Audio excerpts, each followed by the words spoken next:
The largest party of the House of Representatives, Nepali Congress, is finally holding its Central Committee meeting today after a gap of almost 1 year. The meeting, which will run for about a week, will discuss on 10 agendas, including whether to suspend party central member Balkrishna Khan, who is in judicial custody for his alleged involvement in the fake Bhutanese refugee scam. Good morning, I'm Abheudaya Shrestha, and these are the headlines of the hour. It's been 23 years since the Kamiyas, or bonded laborers, were handed freedom. 722 Kamiya families still in need to be relocated. Kamiyas deprived of basic facilities. The Central Committee meeting of Nepali Congress to be held today to dwell on election analysis and fix a date for the policy convention. Preparation ready for the live coverage of the meeting. Powerful typhoon Talim makes landfall in China's Guangdong province with nearly 230,000 people evacuated from their homes. Vietnam to also evacuate around 30,000 people. And Australian women's football team criticizes FIFA regarding the prize money being handed in the World Cup, demand equal prize money for both men and women champions. Today is 2nd of Shravan as per the Nepali calendar, which is the day when Kamiyas, or bonded laborers, were freed from their landlords, ending the centuries-old tradition that had been rooted in the Western Tarai region. It has been 23 years since the Kamiyas were freed. However, some of the freed Kamiyas are still to be relocated. The system of having bonded laborers ended on 17th of July 2000 after the government freed 32,500 Kamiyas from their landlords in the Tarai districts of Dang, Banke, Kailali and Kanchanpur, terming the system as illegal. Although most of the Kamiyas were relocated after being declared free, 722 families are yet to be relocated. Those who have not been relocated are living a difficult life in government lands, near jungles and at the banks of rivers. Even after 23 years of freedom, the freed Kamiyas have been deprived of basic facilities. Although the Land Reform Office had previously moved ahead with the relocation process, they have complained that nothing has been done by the government lately in this regard. Dilli Chaudhary, who had led the protest of the freed Kamiyas, is currently the Chief Minister of Lumini Province. They have complained that Minister for Land Reform Ranjita Chaudhary, who was elected from Kailali by receiving the votes of the Tharu community, has not paid attention to their problem of relocation. The Central Committee meeting of Nepali Congress that had been stalled for almost a year is beginning from today. The meeting will discuss on 10 agendas, including the analysis of the elections of the House of Representatives and the province assemblies.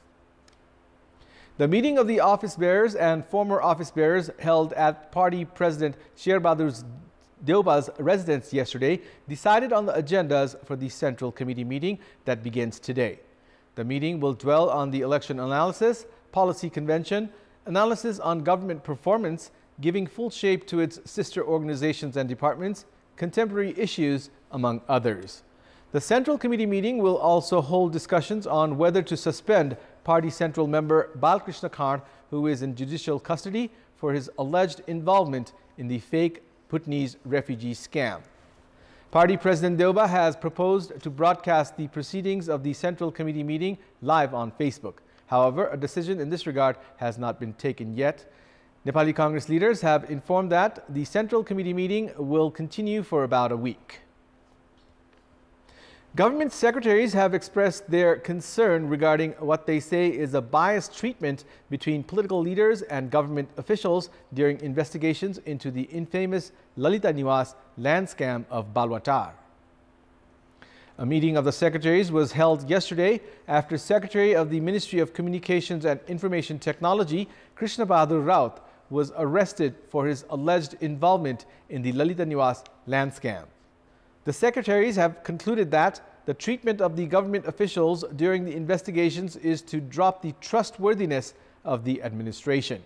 At the meeting held at the office of the Prime Minister and the Council of Ministers and chaired by Chief Secretary Vaikunta Aryal, the participants expressed their dissatisfaction towards what they say is a biased approach of the Central Investigation Bureau (CIB) of Nepal Police. Issues raised at the meeting have been briefed by the Chief Secretary to the Deputy Prime Minister and Minister for Home Affairs, Narankaji Shrestha.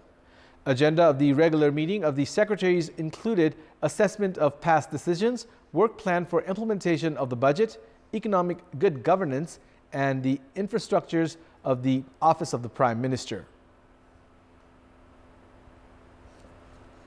The Election Commission has taken action against political parties that have not submitted their audit report. There is a provision that the parties should turn in their audit report at the Election Commission within 6 months from the end of the fiscal year. The Commission took action against the parties that had neglected the provision. The Election Commission had given directives to 82 political parties to turn in their audit report for the fiscal year 2021-22 on time.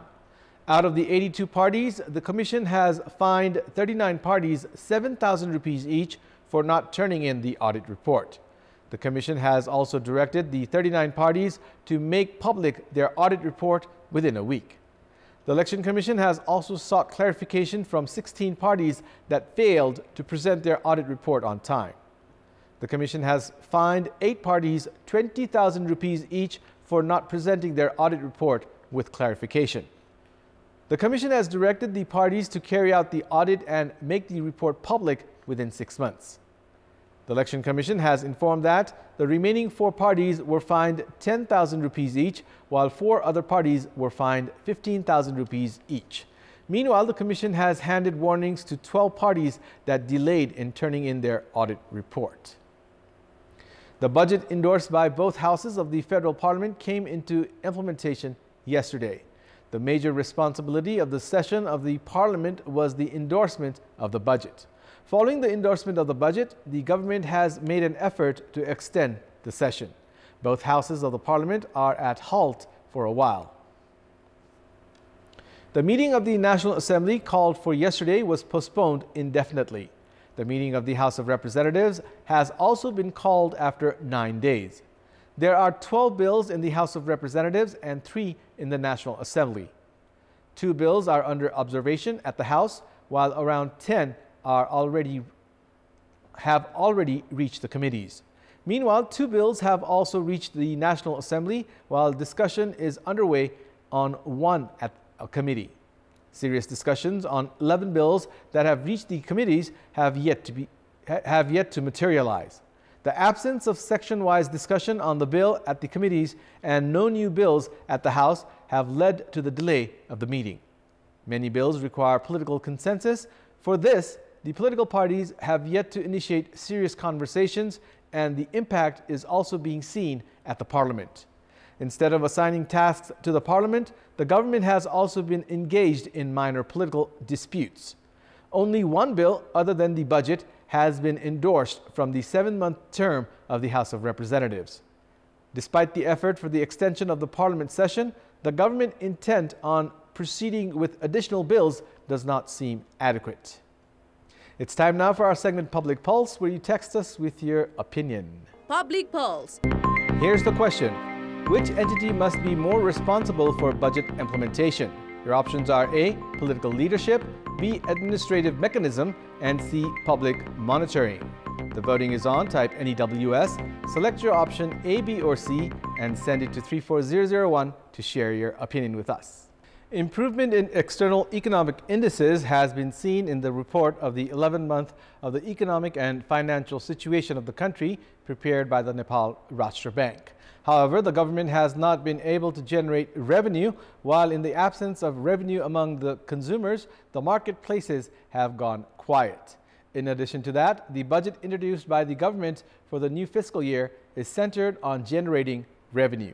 Therefore, business persons have said that there has been no improvement in the situation.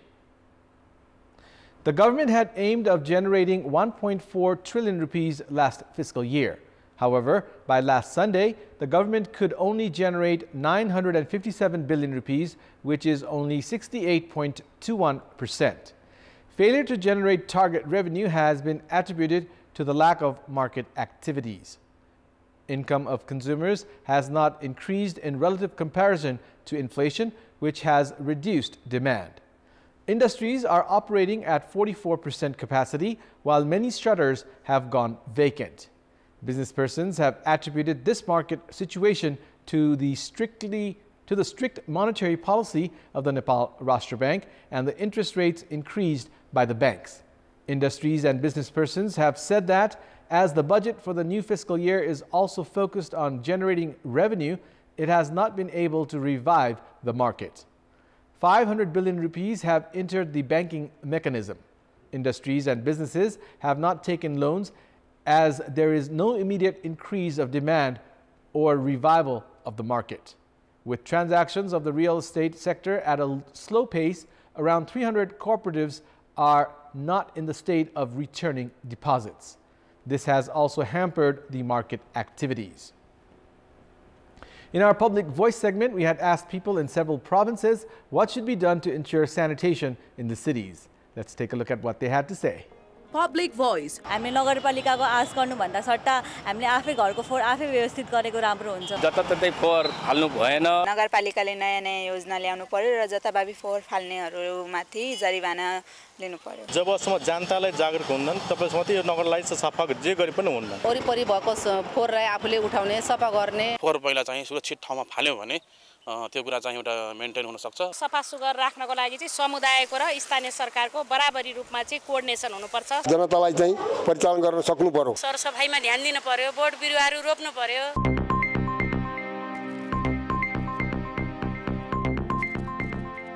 It's time now for the international update.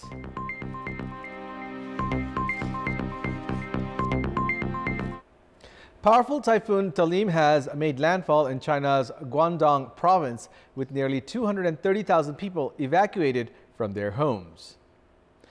Talim, the fourth typhoon this year, hit the southern coast with winds of nearly 140 kilometers per hour. Storm surges lashed the coast, while fierce winds and rain led to hundreds of flights and trains being cancelled. Vietnam said it was evacuating around 30,000 people in Quang Ninh and Haiphong, forecast to be hardest hit. Issuing an orange alert, its second highest warning in a 4-tier system, the China Meteorological Administration said Talim made landfall last night at around 10:20 p.m. local time. The China Meteorological Administration added that the typhoon could lose speed by this morning and weaken and dissipate over northern Vietnam tomorrow. The Chinese state media says those evacuated in Guangdong included more than 8,000 fish farm workers who were brought ashore. Local authorities also ordered the closure of dozens of coastal tourist destinations. That's all for the moment. Thank you for watching. Have a good day.